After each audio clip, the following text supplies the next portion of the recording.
لوح محفوظ کیا ہے؟ اور حافظ ابو القاسم طبرانی رحمۃ اللہ علیہ فرماتے ہیں، اور پوری سند کے ساتھ انہوں نے اس روایت کو بیان کیا ہے، اور وہ بیان کرتے ہیں کہ حضرت جبیر نے حضرت عبداللہ ابن عباس سے اس کو روایت کیا ہے کہ حضور اکرم صلی اللہ علیہ وآلہ وسلم نے ارشاد فرمایا کہ اللہ تعالیٰ نے لوح محفوظ کو سفید موتی سے پیدا کیا ہے، اس کے صفحات سرخ یاقوت کے ہیں، اس کا قلم نوری ہے، جس نے اس طرح میں اللہ تعالیٰ کا حکم اس کے نور سے لکھا ہے۔ تو اس میں اللہ تعالیٰ نے ایک خاص انتظام فرمایا ہے کہ اس کو موتی سے پیدا کیا ہے، اس کے پیجز جو ہیں وہ یاقوت سے بنائے ہیں، اور اس کا قلم نوری ہے، اور اللہ تعالیٰ کے حکم سے اس میں نور سے لکھا گیا ہے۔ اور اسی طرح اس میں جو احکامات درج ہیں ان کا تعلق رزق سے ہے، موت اور حیات سے ہے، اور عروج و زوال سے ہے۔ تو اس سے یہ بات واضح ہو جاتی ہے کہ یہ چیز جو لوگ سمجھتے ہیں کہ ہم سے جو گناہ ہوئے ہیں وہ لوح محفوظ میں لکھے ہوئے ہیں، یہ بات درست نہیں ہے۔ گناہ کرنا یہ ہمارا اپنا فیصلہ ہوتا ہے، اسی لیے اللہ تعالیٰ اس کے اوپر ہمیں سزا دیں گے۔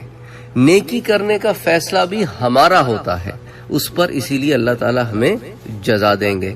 اللہ تعالیٰ نے دونوں راستے ہمیں بتا دیے ہیں، فیصلہ ہمارا ہوگا۔ ہمارا فیصلہ لوح محفوظ میں نہیں لکھا ہوا، ہمارا فیصلہ اللہ کے علم میں ہے کہ یہ بندہ یہ فیصلہ کرے گا۔ یہ دو الگ الگ باتیں ہوتی ہیں، ایک چیز کا لکھا ہوا ہونا الگ بات ہوتی ہے، اور ایک چیز کا علم میں ہونا الگ بات ہوتی ہے۔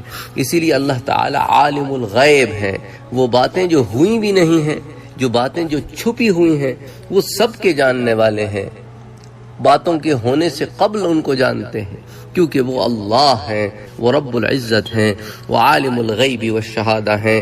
تو لوح محفوظ میں ان چیزوں سے متعلق احکامات کے متعلق باتیں لکھی ہوئی ہیں کہ اللہ تعالیٰ کے جو احکامات ہیں وہ اس میں درج ہیں، اس کے علاوہ جو کچھ اللہ تعالیٰ چاہتے ہیں وہ بھی اس میں لکھا گیا ہے۔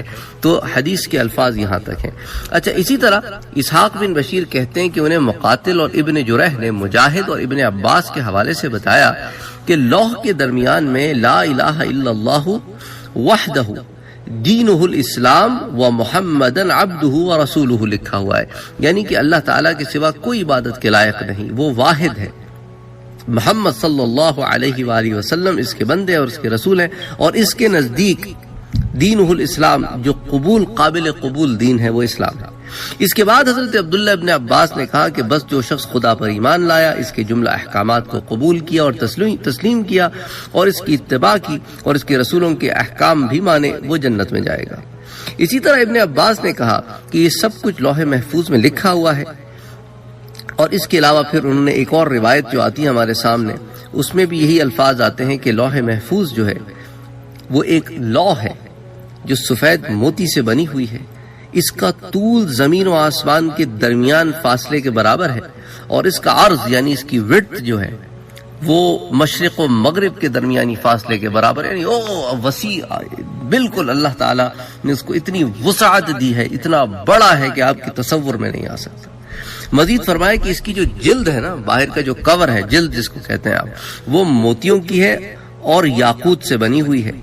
اس کے جو اندر کے پیجز ہیں وہ بھی موتیوں اور یاقوت، اور وہ بھی سرخ یاقوت کے ہیں۔